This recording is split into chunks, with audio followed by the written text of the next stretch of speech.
Allez, bonjour à tous, c'est parti pour une petite séance de Scoundrel. Alors, le Scoundrel, c'est un dungeon crawler. Alors, vous avez besoin d'un paquet de 52 cartes, auquel on va retirer toutes les figures rouges. On n'aura pas besoin de jouer avec les figures rouges. Alors, l'As sort. Ça sort, ça sort, ça sort, ça sort, ça sort, ça sort. Et l'As de carreau. Voilà, parfait. Donc, on se retrouve avec un jeu de 52 cartes, moins les rouges, les carreaux et les cœurs, les figures, dont l'As. Voilà. Alors, comment on joue au Scoundrel? En fait, c'est un dungeon crawler. On va parcourir les salles. Donc, chaque salle est constituée à chaque fois de 4 cartes qu'on va disposer comme ça. Je vais vous expliquer au fur et à mesure. Et ici, on a un petit dé qui va nous servir à suivre notre vie. Parce que dans Scoundrel, on a 20 points de vie pour démarrer. Et le but du jeu, c'est d'arriver à la fin du labyrinthe en ayant survécu. Alors, donc là, on n'a pas tout à fait toutes les sortes possibles, mais je vais vous expliquer. Par exemple, les pics, ce sont des ennemis.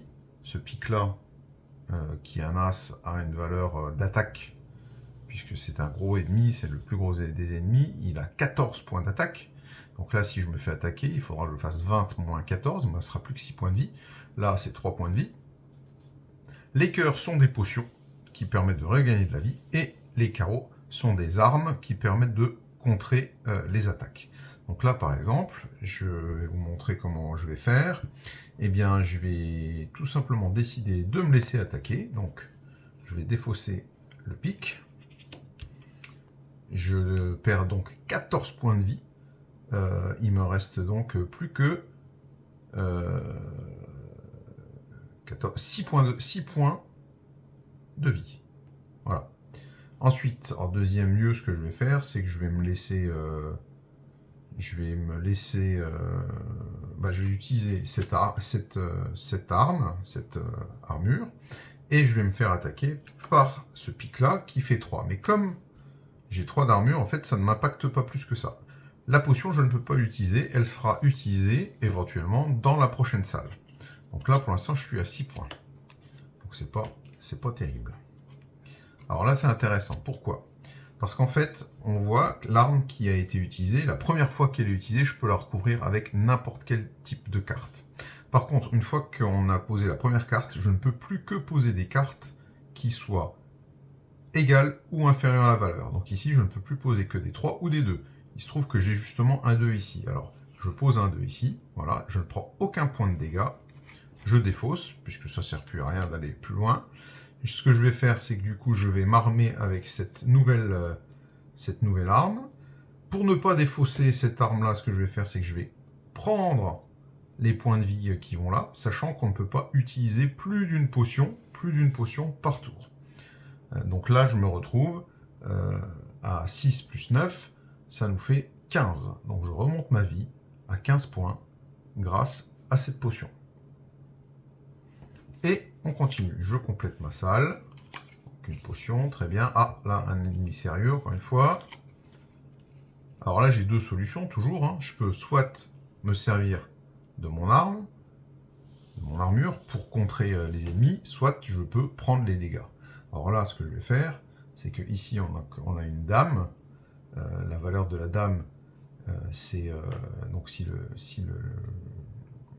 un as, c'est 14, le roi, ça va être 13, donc elle, ça va être 12, et lui, c'est 11. Donc, je vais la prendre, donc ça fait 8, 9, 10, 11, 12, donc je vais perdre 4 points, donc je tombe à 11. Voilà. Ici, je vais pouvoir le mettre dessus, j'ai le droit, puisqu'en fait, la dame est supérieure au valet. Donc, je vais le mettre. Par contre, ce valet vaut 11, donc 8, 9, 10, 11, il y a quand même 3 d'écart, donc je perds encore 3. Donc ça me fait 11, 10, 9, 8. Je tombe à 8. Voilà. Et donc maintenant, il me reste le choix soit d'utiliser une potion, soit de défausser cette arme et de la remplacer. J'ai aucun intérêt à la remplacer puisqu'elle est toujours de valeur très importante. Donc ce que je vais faire, c'est que je vais garder l'arme pour le tour d'après et je vais remonter mes points de 5, ce qui va me faire de 8. Je vais remonter à 13. Voilà. J'ai bu la potion. Et on continue. On va remettre des éléments dans la salle. Alors, qu'est-ce qu'on voit là? Donc, c'est intéressant. Ce qu'on peut faire, bon, on va un peu sacrifier l'arme là, je pense. Hein. Donc, on va mettre le 6. Là, c'est inférieur, donc on ne prend absolument pas de dégâts. Et puis, on va mettre le 2 aussi. Tant pis, on va bousiller notre arme. Par contre, du coup, je vais utiliser ma potion. Je vais garder l'arme de côté encore. Hein, on verra pour tout à l'heure. Et je vais défausser cette potion pour remonter de 13 à 15. Voilà, petite potion qui m'a un peu servi à remonter ma vie. Alors on continue. Donc là on voit, je peux pas utiliser cette arme là pour contrer ce 4 ou ce 8. Donc ce que je peux faire, c'est que je peux défausser l'arme actuelle, mettre une nouvelle arme en place. Utiliser. Alors j'aurais pu utiliser le 7 qui était plus élevé, mais bon, tant pis. De toute façon, c'est pas plus mal de faire comme ça. Donc 4, ça veut dire que je prends 4 points de dégâts. Donc je retombe à 11. Et là, du coup, je vais utiliser mon 4. Alors c'est pareil, hein, c'est gâché un peu, mais au moins, je ne prends aucun point de dégâts supplémentaire. Et là, j'ai toujours une arme de 7 en réserve. Ah, alors là, c'est intéressant. Donc qu'est-ce que je peux faire? Bon là, je ne vais pas hésiter, hein. J'ai un 4. Si je mets le 4 par-dessus, je ne perdrai toujours aucun point. Donc je perds aucun point. Là, ce que je peux faire, c'est que je peux augmenter ma vie. Alors j'ai deux solutions. Parce qu'il va falloir que je défausse quelque chose. C'est soit j'utilise la potion de 10. Et si j'utilise la potion de 10, eh bien, ça va être perdu. Quelque part, je vais perdre un point. Donc je vais plutôt utiliser ma potion de 7 pour passer de 11 à 18. Voilà. Donc je passe de 11 à 18. Je vais changer d'arme et garder ma potion de 10 pour le tour suivant.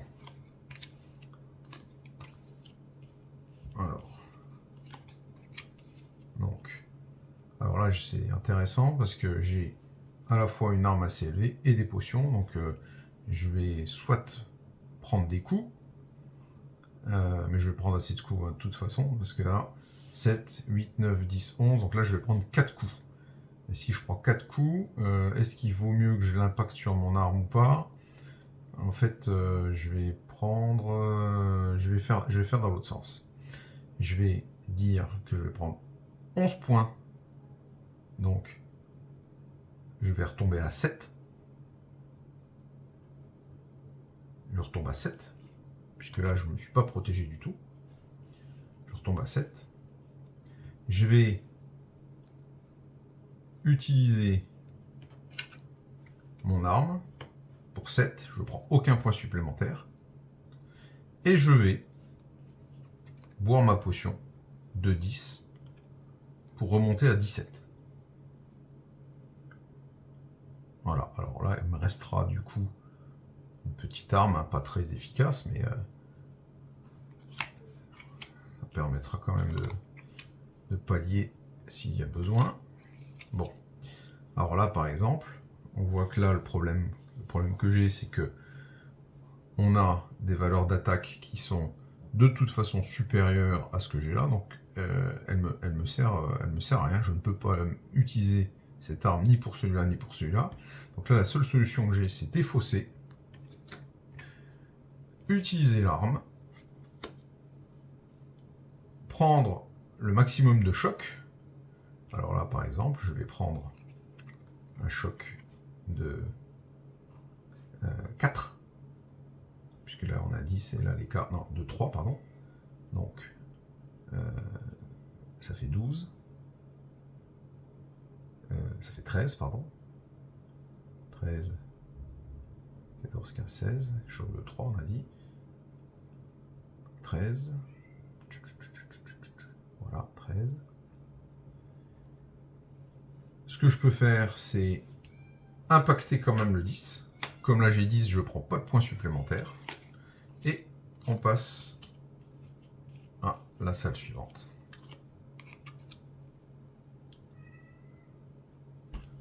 Alors, eh bien là, c'est facile. On a un 10. J'utilise mon 9. Je couvre avec le 6. Je couvre avec le 5. Et là, on voit qu'on l'arme n'a plus qu'à 5. Mais par contre, j'ai pris aucun impact. Donc là, ça se passe plutôt bien. Cette partie se passe plutôt bien. Alors, là, par contre, voilà, on voit que ça va être un peu plus serré parce que on se retrouve dans une situation où je ne peux pas utiliser mon arme. J'ai une arme de 6. Je ne peux pas utiliser. J'ai 13 de vie encore. Donc là, comment on fait comment faire? Ben, je crois qu'on va être obligé de faire sortir ça. Est-ce qu'on tamponne de 6 points? Est-ce qu'on tamponne de 2 points?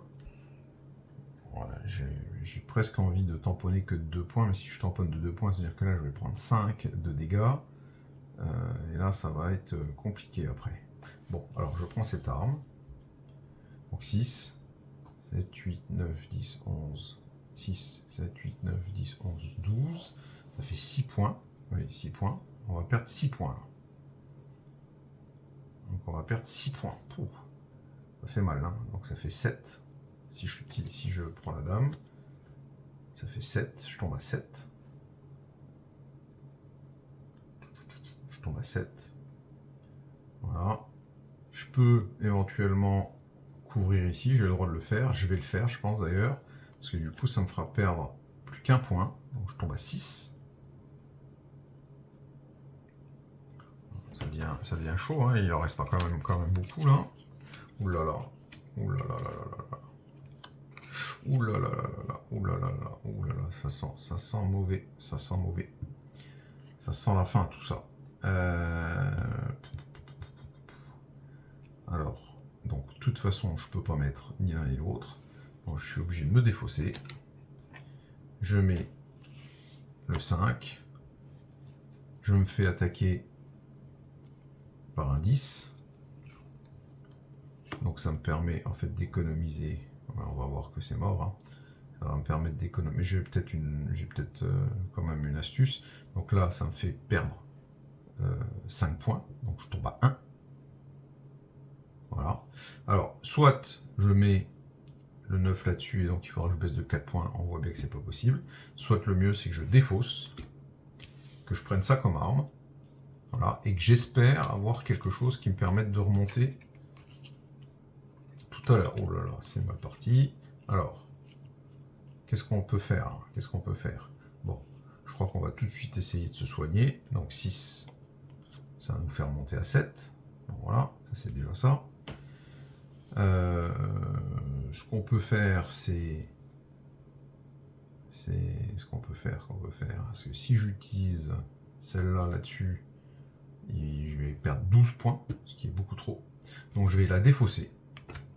Je vais utiliser le 9. Voilà. Et là, alors, deux options. Enfin, deux options, j'ai pas que deux options, j'ai qu'une option, parce que si je l'utilise là-dessus, eh bien, je vais tomber à 0, puisque l'écart, ça va être 7. Donc, ça va dépendre de ce qu'il y a là. Ce que je vais faire, c'est que je vais prendre le 9. Ça va me permettre de neutraliser ici. Donc, j'ai pris aucun point. J'espère qu'il y a du cœur encore. Ouh, il y a du cœur, formidable. Aïe, aïe, aïe, aïe, aïe, aïe, aïe, aïe, aïe, ça va être très, très, très compliqué. Ça va être très compliqué, mais je peux encore tenir un tour. Parce que là, alors je vais le faire comme ça. Là, je peux mettre le 8, j'ai le droit. Je peux mettre le 3. Et, alors, 7 et 7, 14 plus 1, 15. Donc ça me fait remonter à 15. Donc j'utilise la boisson. Donc là, je vais finir la dernière salle. Est-ce que je vais réussir à finir la dernière salle? Ouh là là là là là là là. Alors, c'est déjà une belle victoire, hein, ça. Hein. Donc là, ce que je peux faire, c'est qu'effectivement, je vais prendre la boisson.